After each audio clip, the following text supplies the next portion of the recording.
एक 17 साल का लड़का क्रिकेट में पैर रखते ही पूरी दुनिया में तहलका मचा देता है। अपनी घातक स्विंग बॉलिंग से क्रिकेट के बड़े बड़े नाम भी उसको फेस करने से डर रहे थे। वो सिर्फ 17 साल की उम्र में ऑस्ट्रेलिया के बल्लेबाजों को घुटनों पर ले आया। उसने क्रिकेट के महान बैट्समैन सचिन तेंदुलकर की विकेट निकाली। हर तरफ अब इसी युवा गेंदबाज के चर्चे थे। हर क्रिकेट एक्सपर्ट यही कह रहा था कि इस जैसे बॉलर क्रिकेट की हिस्ट्री में सदियों में कुछ एक बार ही पैदा होते हैं। दोस्तों, हम बात कर रहे हैं मोहम्मद आमिर की, जो बन गया दुनिया का सबसे खतरनाक युवा गेंदबाज। इमरान खान ने खुद इसके बारे में कहा कि मैंने अपने पूरे 21 साल के करियर में ऐसा टैलेंटेड बॉलर नहीं देखा। यह तो केवल मोहम्मद आमिर के करियर की शुरुआत थी और वो अपने करियर के शुरुआत में ही बुलंदियों को छू चुका था। 2009 में डेब्यू करने वाले मोहम्मद आमिर के साथ सिर्फ एक साल बाद 2010 में कुछ ऐसा होता है जिस पर यकीन करना भी मुश्किल था। 26 अगस्त 2010 के दिन पाकिस्तानी टीम इंग्लैंड के टूर पर अपना चौथा टेस्ट खेलने के लिए उतरी। कप्तान सलमान बट ने 18 साल के आमिर को गेंद पकड़ाई और उसके बाद जो हुआ उस पर वहां मौजूद कमेंटेटर भी यकीन नहीं कर पा रहे थे। मोहम्मद आमिर इतनी बड़ी नो बॉल कर रहे थे जो गलती से होना तो मुमकिन ही नहीं था। इसके बाद रिपोर्ट्स आती हैं और पता चलता है कि पाकिस्तानी कैप्टन सलमान बट, मोहम्मद आसिफ और युवा बॉलर आमिर फिक्सिंग में शामिल थे। इस वीडियो में आगे बढ़ने से पहले हम ये जान लेते हैं कि स्पॉट फिक्सिंग आखिर क्या है। तो बेसिकली अगर कोई बाबर आजम की सेंचुरी पर $100 लगाता है और बाबर आजम इस मैच में सेंचुरी कर भी देते हैं तो उसका रिटर्न डबल होगा। यानी $100 लगाने वाले पर्सन को रिटर्न में $200 मिलेंगे।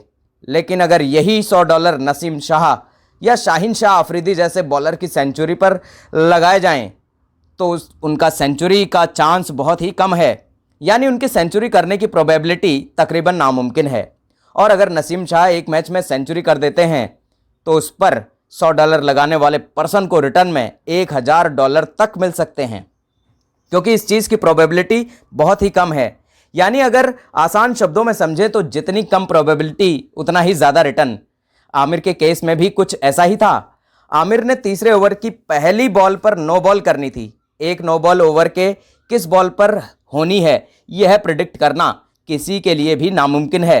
लेकिन यह नो बॉल पहले से ही इस केस के मास्टरमाइंड मजीद की तरफ से फिक्स की गई थी और इसकी रिटर्न वैल्यू थी 1,50,000 पाउंड्स और ये एक बहुत ही बड़ी रकम बनती है।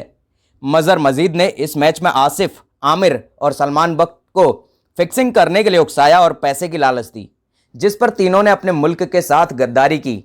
इसके बाद कोर्ट के फैसले के मुताबिक सलमान बट पर 10 साल की पाबंदी लगाई गई, मोहम्मद आसिफ पर 7 साल की और वहीं मोहम्मद आमिर पर 5 साल की पाबंदी लगी। सबसे पहले तो ये दुख हुआ यह सुन के कि 5 साल क्यों। क्रिकेटर के लिए तो जिसकी लाइफ ही क्रिकेट हो, तो मेरे ख्याल में ये फैसला सुन के उस इंसान की पूरी लाइफ ही तबाह हो जाती है। इन तीनों का करियर अब तकरीबन खत्म हो चुका था, लेकिन वहीं मोहम्मद आमिर के लिए अब भी क्रिकेट के कुछ दरवाजे खुले थे, क्योंकि उनकी उम्र इस वक्त सिर्फ 18 साल थी और वह अपने अंदर एक्स्ट्रा टैलेंट भी रखते थे।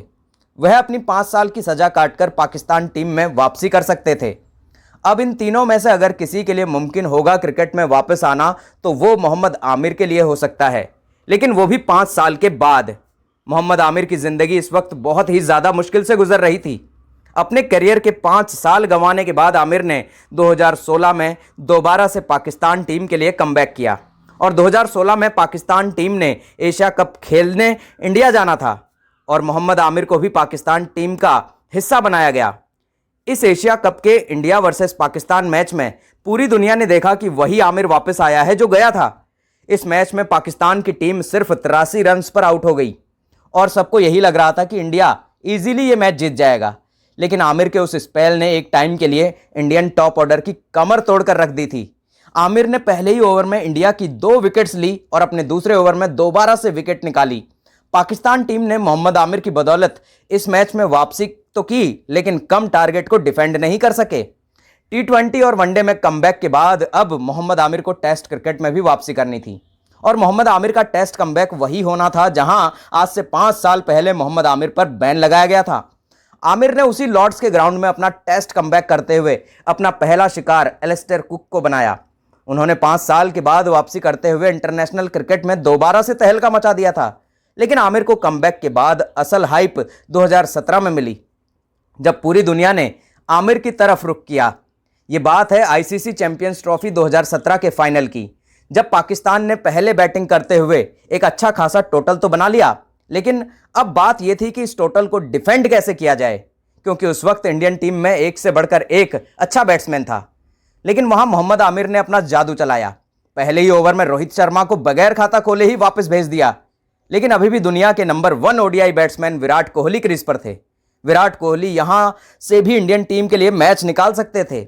अगर पाकिस्तान को यह मैच जीतना था तो उनके लिए विराट कोहली की विकेट लेना सबसे ज्यादा जरूरी था, और विराट कोहली की विकेट लेने की जिम्मेदारी भी मोहम्मद आमिर ने ही उठाई।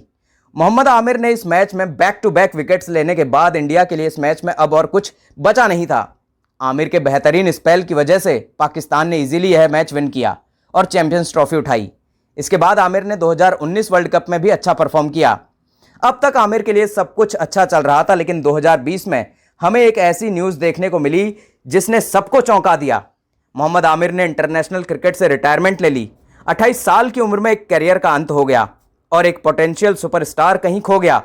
मोहम्मद आमिर ने सिर्फ 28 साल में अपनी पीक पर रिटायरमेंट ले ली। लेकिन मेन बात तो यह थी कि मोहम्मद आमिर ने इसलिए इंटरनेशनल क्रिकेट से रिटायरमेंट नहीं ली थी कि वो अब क्रिकेट नहीं खेलना चाहते थे, बल्कि मोहम्मद आमिर ने पीसीबी के साथ रिश्ते बिगड़ने की वजह से इंटरनेशनल क्रिकेट से रिटायरमेंट ली थी।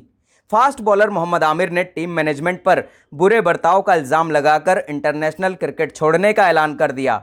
बोले कि उन्हें मेंटली तौर पर टॉर्चर किया जा रहा है और वो इतना मेंटली प्रेशर बर्दाश्त नहीं कर सकते हैं, और उन्होंने कहा कि क्रिकेट छोड़ रहा हूं क्योंकि इस टाइम जो मुझे मेंटली टॉर्चर किया जा रहा है और मैं इतना टॉर्चर बर्दाश्त भी नहीं कर सकता हूं, क्योंकि मैंने 2010 से 2015 तक बहुत टॉर्चर फेस किया है। आमिर के मुताबिक उन्हें टीम में अच्छा एनवायरनमेंट नहीं मिल रहा था और उनको कुछ चीज़ों को लेकर प्रेशराइज भी किया जा रहा था, जिससे वो मेंटली भी डिस्टर्ब रहने लगे थे। इसीलिए उन्होंने पाकिस्तान टीम को अलविदा कह दिया, लेकिन उन्होंने लीग क्रिकेट जारी रखी। वो पीएसएल में भी खेलते रहे और आमिर को क्रिकेट टूर्नामेंट्स में टीवी चैनल्स ने भी अप्रोच किया। 2024 आमिर ने खुशी से रिटायरमेंट वापस ले ली। अपने करियर के पीक 5 साल बैन में और 4 साल रिटायरमेंट में गंवाने के बाद अब मोहम्मद आमिर की दोबारा से इंटरनेशनल क्रिकेट में वापसी हो चुकी है। अब यहाँ सवाल उठता है कि क्या मोहम्मद आमिर पाकिस्तान के लिए उसी तरह परफॉर्म कर पाएंगे जिसके लिए वो जाने जाते थे। पाकिस्तानी टीम के सबसे महान गेंदबाज शोएब अख्तर ने भी मोहम्मद आमिर की तारीफ करते हुए कहा कि यदि उन पर 5 साल का बैन नहीं लगता तो शायद वो आज दुनिया के सबसे बेहतरीन गेंदबाजों में शुमार होते। आई थिंक सज़ा मिलनी चाहिए। मैं ये कह सकता हूँ कि आपने जो गलत